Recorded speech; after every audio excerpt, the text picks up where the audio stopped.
Welcome back to our channel once again guys.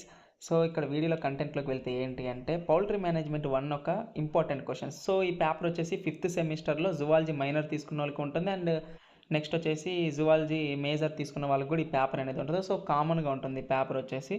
So వీటికి సంబంధించిన important questions చూసే ముందర ఏంటి అంటే, సో చాలామంది ఎస్టర్డే ఏంటి అంటే ఎన్విరాన్మెంటల్ ఎడ్యుకేషన్కి సంబంధించిన వీడియో పోస్ట్ చేశాను. సో దానికి సంబంధించిన స్టడీ మెటీరియల్ పీడిఎఫ్ పాస్వర్డ్ కూడా ఏంటి అంటే నేను ఒక టైం ల్యాబ్స్లో పెట్టాను. సో చాలామంది ఏంటంటే వీడియో చూడకుండా ఏంటంటే పాస్వర్డ్ అంటున్నారు. సో మీరు వీడియో ఫుల్గా చూడండి, మీకు అంటూ క్లారిటీ వస్తుంది. సో మనం ఎలా రాయాలి, ఎలా అటెంప్ట్ ఇవ్వాలి, ఏంటి అనేది మీకు ఫుల్ నాలెడ్జ్ వస్తుంది. సో నేను ఏంటి అంటే మెటీరియల్కి ఏం మనీ పే చేయమని చెప్పట్లేదు, నా ఛానల్లో మెంబర్షిప్ తీసుకోమని కూడా నేను ఎవరికి చెప్పట్లేదు. నేను ఒకటే చెప్తున్నా, సబ్స్క్రైబ్ చేయండి, నెక్స్ట్ పోతే వీడియోని ఫుల్గా చూడండి అనే చెప్తున్నా. అంతకుమించి మీకు మిమ్మల్ని ఒక్క రూపాయి కూడా నేనేం ఎవరిని అడగట్లేదు పీడిఎఫ్లకి వీటికి. సో మీకు తెలిసిందే. సో బయట ఏంటి అంటే మార్కెట్ పీడిఎఫ్స్కి చాలా డిమాండ్ ఉంది.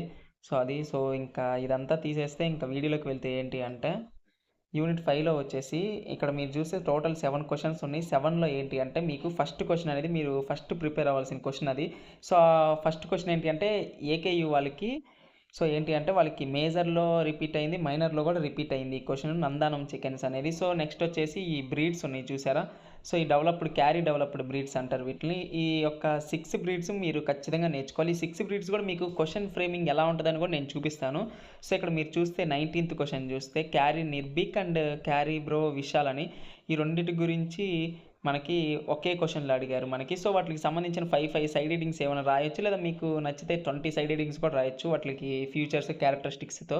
సో ఎటువంటి ప్రాబ్లం కూడా ఉండదు మనకి. సో నేను ఏంటంటే మీకు క్లియర్గా ఎలా ఫామ్ అయ్యిద్ది క్వశ్చన్ ఫ్రేమింగ్ అనేది కూడా నేను ఈ వీడియోలో చూపిస్తున్నాను మీరు. సో మీకు ఖచ్చితంగా యూజ్ అవ్వచ్చు. సో నెక్స్ట్ వచ్చేసి యూనిట్ 4. సో యూనిట్ 4లో ఏంటి అంటే ఇక్కడ మీరు చూస్తే 4 ఇండిజినస్ బ్రీడ్స్ ఇన్ యాజిల్ కానీ, నెక్స్ట్ పోతే కాడాకాంతు, బురాసా. సో ఈ 4 గురించి కొంత కేఎస్ఆర్ మెటీరియల్స్ ఎవరెవరు యూజ్ చేస్తున్నారు. సో వాళ్ళకి ఏంటి అంటే ఇండిజినస్ బ్రీడ్స్ గురించి అసలు ఆ ఒక బుక్లో మెటీరియల్లో క్వశ్చనే లేదు. సో వాళ్ళు ఏంటి మర్చిపోయి ఎవరైనా ప్రిపేర్ అవ్వకుండా వెళ్ళారు అనుకోండి, ఖచ్చితంగా కనిపిస్తుంది. సో మీరు మిస్ చేయకుండా నేను చెప్పినా కాబట్టి ఇట్లా మీరు చాట్ జీపీటీ త్రూ అన్న ప్రిపేర్ అవ్వండి, లేకపోతే ఈ వీడియో కింద డిస్క్రిప్షన్లో మన నోట్స్ ఇస్తున్నాము. సో దాని త్రూ మీరు ఏంటి అంటే ప్రిపేర్ అయినా మీకు ఎటువంటి ప్రాబ్లం ఉండదు. సో ఇంతవరకు ఎవరు ప్రిపేర్ అవ్వలేదు అని అనుకుంటే మాత్రం దానిలో ఉన్న మెటీరియల్ త్రూ మీరు ప్రిపేర్ అయితే సైడ్ హెడ్డింగ్స్ ఉంటాయి, అవి ప్రిపేర్ అయ్యి వెళ్ళిపోయినా కానీ మీకు మంచి మార్క్స్ అనేది వస్తుంది. సో నెక్స్ట్ వచ్చేసి థర్డ్ క్వశ్చన్. సో ఈ థర్డ్ క్వశ్చన్ ఏంటి అంటే improved varieties of desi chicken in India.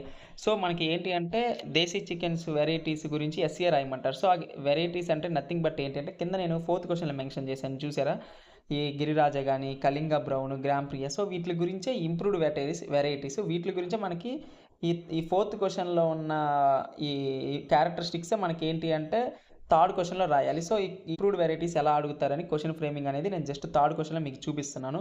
So that's it. And next వచ్చేసి థర్డ్ యూనిట్. సో థర్డ్ యూనిట్లో మీరు ఏంటి అంటే classification of rearing and ducks and guise ఒక రేరింగ్ క్లాసిఫికేషన్ అనేది 2 ప్రిపేర్ అవ్వాలి. సో ఆ 2 క్వశ్చన్స్ కొన్ని మెటీరియల్స్ సపరేట్గా ఉంటాయి. సో అవి మీరు ఖచ్చితంగా ప్రిపేర్ అవ్వండి. 2 క్వశ్చన్స్ ఉన్నా కానీ అదంతా ఒక క్వశ్చన్లోనే అడుగుతారు మనకి. నేను ఎస్ఏ క్లాసిఫికేషన్ అండ్ రేరింగ్ అడిగాను చూసారా. సో అలా మీరు ఏంటి అంటే ఎగ్జామ్లో కూడా అలానే అడుగుతారు. సో మీరు 2 క్వశ్చన్స్ ప్రిపేర్ అవ్వాలి. మీ బుక్లో ఒకటే ఉంది కదా, ఒకటే ప్రిపేర్ అవ్వాలనుకోమాకండి. సో నెక్స్ట్ వచ్చేసి ఎకనామిక్ ఆస్పెక్ట్స్. చాలామంది ఏంటి అంటే కేఎస్ఆర్ మెటీరియల్ ప్రిపేర్ అయ్యే వాళ్ళందరూ ఏంటి అంటే అడ్వాంటేజెస్ ఎకనామిక్ ఆస్పెక్ట్స్ చూసేసుకొని వెళ్ళి కొట్టేయచ్చు కదా అనుకుంటారు. అలాంటి అస్సలు చేయకండి మీరు, మా బిస్కెట్ అయిపోద్ది. సో నెక్స్ట్ వచ్చేసి advantages of ducks and guise farming. So ఇది వచ్చేసి ఏంటంటే మనకి 5 మార్క్స్కి ఉంటుంది. So that's it. And next వచ్చేసి యూనిట్ 2. సో యూనిట్ 2లో కూడా మీకు అంతే సేమ్ మోడర్న్ బ్రీడ్స్ ఏంటి, సో వాటి గురించి తెలుసుకోవాలి.